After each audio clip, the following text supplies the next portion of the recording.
Next हम बात करेंगे अबाउट थॉर्नडाइक्स थियरी ऑफ कनेक्शनिज्म और उनके लॉस ऑफ लर्निंग के बारे में।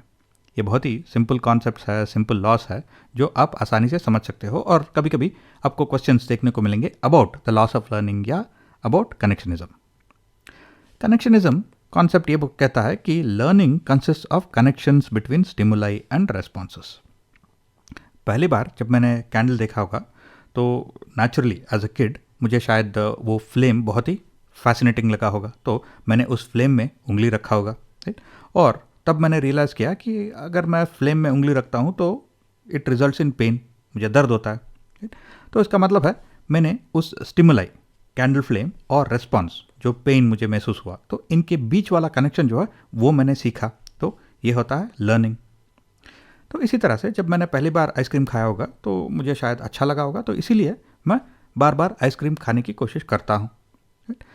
तो मैंने आइसक्रीम जो स्टिमुलाई है और जिसके वजह से मुझे प्लेजर मिलता है जो रेस्पॉन्स है, तो इसके बीच में जो कनेक्शन है वो मैंने सीखा, तो वो है learning. By trial and error animals identify connection between a stimulus and satisfying result, and these connections are strengthened because of the pleasure they bring. अब पहली बार जब मैंने आइसक्रीम ट्राई किया होगा तब शायद मैंने वेनिला फ्लेवर खाया होगा, राइट, और मुझे अच्छा लगा, इसीलिए मैंने दूसरी बार भी खाया, तीसरी बार भी खाया, और एक्सीडेंटली नेक्स्ट टाइम मैंने शायद बटर स्कॉच ट्राई किया और मैंने ये रियलाइज़ किया कि बटर स्कॉच जो है वो मुझे ज़्यादा सेटिस्फाइंग रिजल्ट देता है, ज़्यादा प्लेजर देता है। तो बाय ट्रायल एंड एरर मैंने डिस्कवर किया कि ये बटर स्कॉच जो कि स्टिमुलस है वो मुझे ज़्यादा सेटिस्फाइंग रिजल्ट देता है, तो इस कनेक्शन को मैं रिपीट करता हूँ बार बार ताकि मुझे वो प्लेजर मिल सके। तो ये कनेक्शन जो है वो स्ट्रॉन्गर और स्ट्रॉन्गर होता है। और फिर शायद कभी मैं आइसक्रीम शॉप गया होगा और मैं चॉकलेट फ्लेवर मैंने ट्राई किया, तो मुझे तब पता चला कि अरे चॉकलेट फ्लेवर जो है वो मुझे सबसे ज़्यादा सेटिस्फाइंग रिजल्ट देता है, सबसे ज़्यादा प्लेजर देता है। तो अब मेरा बिहेवियर चेंज हो गया, तो एवरी टाइम जब मैं आइसक्रीम शॉप जाता हूँ तो मैं चॉकलेट फ्लेवर ही ऑर्डर करता हूँ। तो ये कनेक्शन जो है बिटवीन स्टिमुलस एंड रिस्पॉन्स वो ज़्यादा स्ट्रांग होता है। तो इस तरह से मैंने ट्रायल एंड एरर की वजह से डिस्कवर किया कि कौन सा स्टिमुलस जो है मुझे मैक्सिमम प्लेजर देता है, मैक्सिमम सेटिस्फाइंग रिजल्ट देता है, और उसी बिहेवियर को मैं रिपीट करता हूँ ताकि उनके बीच में कनेक्शन जो है वो स्ट्रांग हो जाए। और थॉर्नडाइक का जो लॉस ऑफ लर्निंग है उन्हें हम क्लासीफाई कर सकते हैं इनटू मेन लॉस और सबऑर्डिनेट लॉस। और ये जो मेन लॉस है ये बहुत ही सिंपल है। पहला है लॉ ऑफ रेडीनेस, जो बोलता है कि there has to be a readiness to learn. अगर बच्चा रेडी नहीं है कुछ सीखने के लिए या फिर मोटिवेटेड नहीं है तो लर्निंग होता नहीं है। तो इसका मतलब है लॉ ऑफ रेडीनेस जो है वो कॉमन सेंस है। नेक्स्ट है लॉ ऑफ एक्सरसाइज, जो कहता है कि regular exercise and practice strengthens learning. ये भी कॉमन सेंस है, क्योंकि जो भी मैं सीखता हूँ अगर मैं उसे प्रैक्टिस नहीं करता, रिपीट नहीं करता, एक्सरसाइज नहीं करता रेगुलरली, तो मैं शायद उसे भूल जाऊंगा। तो इसका मतलब है law of exercise common sense है। देन हम बात करेंगे लॉ ऑफ इफेक्ट के बारे में। So learning happens if the effect is satisfying, that is the connection between a stimulus and response has to be satisfying. तो जब मैंने देखा कि आइसक्रीम मुझे प्लेजर देता है, राइट, तो एक सेटिस्फाइंग रिजल्ट देता है, तो मैंने सीखा कि ये आइसक्रीम और प्लेजर के बीच में क्या कनेक्शन है, तो लर्निंग हैपेंड। इसी तरह से जब मैंने रियलाइज़ किया कि चॉकलेट मुझे सबसे ज़्यादा प्लेजर देता है, तो उनके बीच में कनेक्शन यानी चॉकलेट और मेरा जो प्लेजर है उनके बीच में कनेक्शन मैंने सीखा, तो ये भी एक लर्निंग है। और इसी तरह से जब मैंने कैंडल में उंगली रखा पहली बार, तो मैंने रियलाइज़ किया कि जो सेटिस्फाइंग इफेक्ट या मोस्ट सेटिस्फाइंग इफेक्ट ये है कि मैं कैंडल के फ्लेम में उंगली ना रखूं। तो इस तरह से एक नेगेटिव रिस्पॉन्स की वजह से मुझे ज़्यादा खुशी मिलती है, ज़्यादा प्लेजर मिलता है, क्योंकि अगर मैं उंगली रखता हूँ तो मुझे दर्द होगा, अगर उंगली नहीं रखता हूँ तो मुझे दर्द नहीं होगा। सो दर्द नहीं होना ज़्यादा सेटिस्फाइंग रिजल्ट है। तो इस तरह से मैंने उस स्टिमुलस और रिस्पॉन्स के बीच में जो कनेक्शन है वो मैंने सीखा, तो ये है लर्निंग। तो इस तरह से कनेक्शनिज्म एक बहुत ही सिंपल कॉन्सेप्ट है, connection between stimulus and response, right. और जो भी मुझे रिस्पॉन्स ज़्यादा सेटिस्फाइंग लगता है उसे मैं रिपीट करता हूँ और उनके बीच में जो कनेक्शन है वो स्ट्रांग होता जाता है।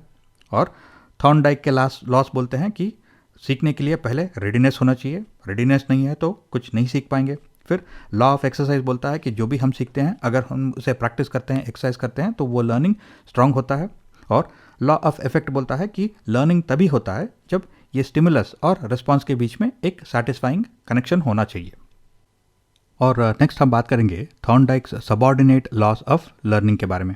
सबऑर्डिनेट लॉस यानी जूनियर लॉस, ये बहुत इंपॉर्टेंट नहीं है, लेकिन फिर भी इनके बारे में आपको थोड़ा जानकारी रखना चाहिए।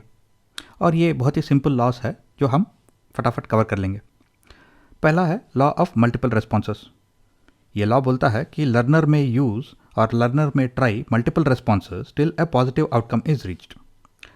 जैसे कि अगर मुझे बहुत प्यास लगी है और मैं एक फ्रूट जूस शॉप के सामने खड़ा हूँ, तो मैं अलग अलग तरह के फ्रूट जूसेस को ट्राई कर सकता हूँ, मल्टीपल रेस्पॉन्सेस, तब तक जब तक मुझे वो फ्रूट जूस नहीं मिल जाता जो मुझे मैक्सिमम प्लेजर दे रहा है, मैक्सिमम सेटिस्फैक्शन दे रहा है, मैक्सिमम पॉजिटिव आउटकम दे रहा है।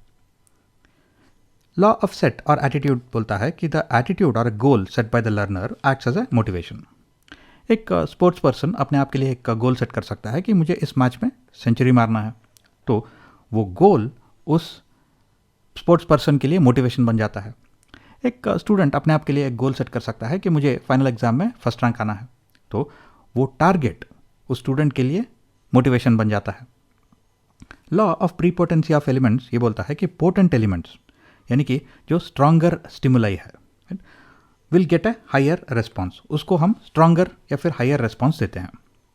जैसे कि मैं अपने दोस्त के घर गया था और एक रूम में मैं सो रहा था, तो मैंने देखा कि रूम के कॉर्नर में एक कॉकरोच चल के जा रहा है।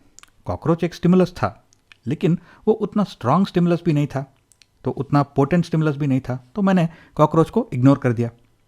लेकिन उसी रूम में कुछ मच्छर थे जो मुझे काट रहे थे, तो क्योंकि वो मुझे काट रहे थे तो वो एक स्ट्रॉन्गर स्टिमुलस या फिर मोर पोटेंट एलिमेंट हो गए। तो इसका मतलब है कि मुझे उठ के उन मच्छरों को मार के उसके बाद मुझे सोना पड़ा।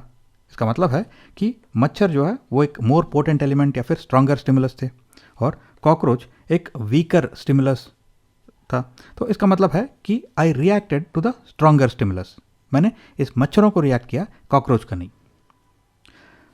फिर law of response bye analogy ये कहता है कि learners first use an older positive experience in a new situation. मैं जब भी अपने नेबर के घर जाता हूँ तो उनके घर में एक गोल्डन रिट्रीवर कुत्ता है जो कि बहुत ही फ्रेंडली है। तो जब भी मैं इसी ब्रीड का कोई भी कुत्ता बाहर कहीं और देखता हूँ तो मुझे ऑटोमेटिकली ये थॉट आता है कि ये बहुत ही फ्रेंडली कुत्ता है, क्योंकि मेरे पास ऑलरेडी एक ओल्डर पॉजिटिव एक्सपीरियंस है। और लॉ ऑफ एसोसिएटिव शिफ्टिंग बोलता है कि the stimulus that gets a response can slowly be shifted. Right, इसे एक्सप्लेन करने के लिए हम पावलोव के एक्सपेरिमेंट को देख सकते हैं। एक कुत्ता था जिसको जब भी कोई मीट या फिर फूड दिखा देते तो उसके मुंह में पानी आता था, लेकिन उसी कुत्ते के सामने अगर कोई बेल बजाता था तो वो कुत्ता रेस्पॉन्ड नहीं करता, क्योंकि वो इस स्टिमुलस को किसी प्लेजरेबल आउटकम के साथ वो एसोसिएट नहीं कर रहा था। लेकिन धीरे धीरे से उन्होंने क्या किया, जब भी उस कुत्ते को कोई भी खाना देते थे तो साथ ही साथ वो बेल भी बजाते थे, तो कुत्ता नेचुरली उसके मुंह में पानी आता था, पहले ये खाने की वजह से, उसके बाद में ये बेल को भी वो खाने के साथ एसोसिएट करने लगा। फिर बाद में कुछ समय के बाद ऐसा सिचुएशन हो गया कि सिर्फ बेल बजाने से कुत्ते के मुंह में पानी आता था, यानी कि ये स्टिमुलस जो है उसे शिफ्ट किया गया from the meat to the bell. तो ये है लॉ ऑफ एसोसिएटिव शिफ्टिंग।